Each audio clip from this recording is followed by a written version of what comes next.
Hey everyone, this is Joe Barrett with another episode of Paintbology 101. Today I'm going to bring you the post-Dallas layout breakdown. This is the layout that was used for PSP event number 1 in Dallas, Texas. And I'm basically just going to talk about the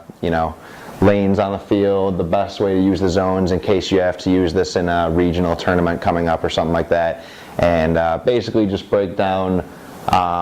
what I thought were the best possible ways to play the field. So let's get right into it. This layout had a very strong center for break shooting and whatnot, with a back center finally being reintroduced in the first event of this year, which I was ecstatic about, obviously, because low bunkers like these mini races on the way to Snakeside, pretty much anything past that Aztec was almost a free kill if you're a decent break shooter in the back, or if you maybe double stack that home or have a second gun that way.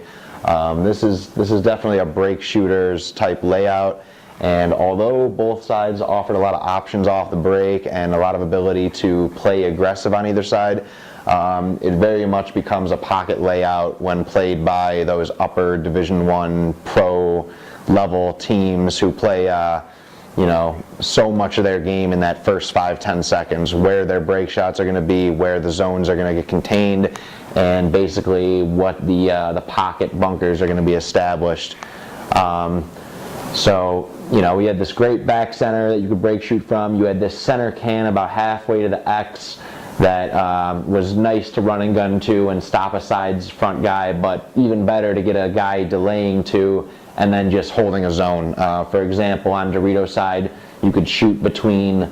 this Dorito 1 and 2 almost all day, and with pins and whatnot, tall cakes blocking in between you, you were basically just like blindly containing that zone. It was very difficult to put in that bunker and make moves up that side if you had a dedicated gunner shooting that way. And the same way, he could do the same thing between God 1 and God 2 on the way to the Snake, or the God 2 to the Snake gap. Once they were in the Snake, you weren't really doing much to stop progression from a bunker like that, looking at a tube obviously, but getting in there with a spot like this is difficult. And if you had killed the wide guy, you could continue right up to that X and chop down sides, play kind of ghosting off these pins and wrap for kills. And there was a tall cake in there with the X, so if they had to happen to come up the other side of the field you weren't looking at, you could still live in this X, which played for some creative up the center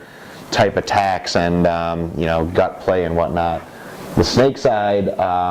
although it's a nice ladder snake with only one gap that was actually pretty hard to shoot from anywhere, a very aggressive snake, just like the last 2 years Dallas. If 2 players were in it, they normally ended up head-to-head somewhere in this Snake 40-50 area, and they were probably trading up pretty quickly, leaving the insert player to kind of have a free side to play with, if you will. The difference on this layout was it reminded me very much of how Dallas 2013 was, with the 2 Aztecs and then a mini race along the way to the Snake. Only on this, it's 1 Aztec and 2 mini races.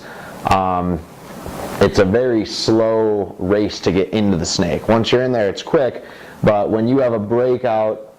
where there's 1 Aztec about 15 feet out, and then it's 40 feet of open and low bunkers, even the bunkers are upfield, they're more low mini races, just a small Dorito up here, you don't really have a lot of blockage. So that back center or that Aztec are pretty much going to kill you if you go too far. For that reason, you either had to risk a wide run to the corner and draw guns for your front player to insert, or you had to take it as far as you could and slowly bump your way into the Snake. That basically makes this a heads-up Snake side, because if you lose control or you switch to shoot these crossfield gaps, you're forgetting the purpose of getting into the Snake and getting to these spots where there's all these just free kills out of small back bunkers. The Dorito side was also very heads-up, because as you can see with pins upfield and these multiple tall cakes, it made it a very tall clustered side. There are some crossfield gaps, like let's say from the first Aztec or this mini race, that can contain it almost like it's just one zone. But if you were playing from the home over, you're looking at very small gaps downfield. Basically, if your paint's not flowing through one of those lanes, it's a quick bump and you're not going to have a chance to put up a second lane in front of where they're going. So for this reason,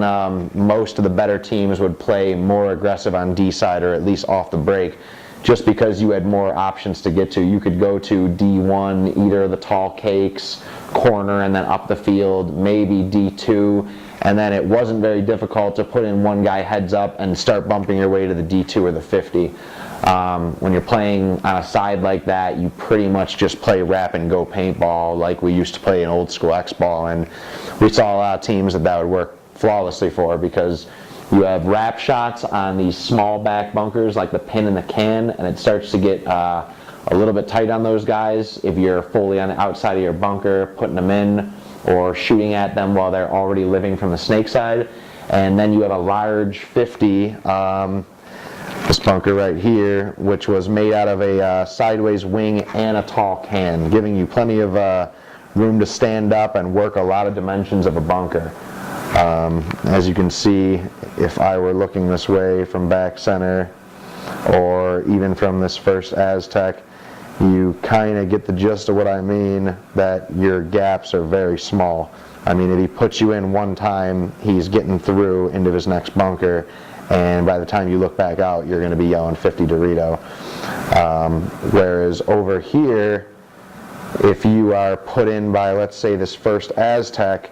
you can simply roll off and just shoot all of this open, wide, low area in front of the bunkers he wants to go to, and you're probably going to catch him filling or bumping up the field towards the snake.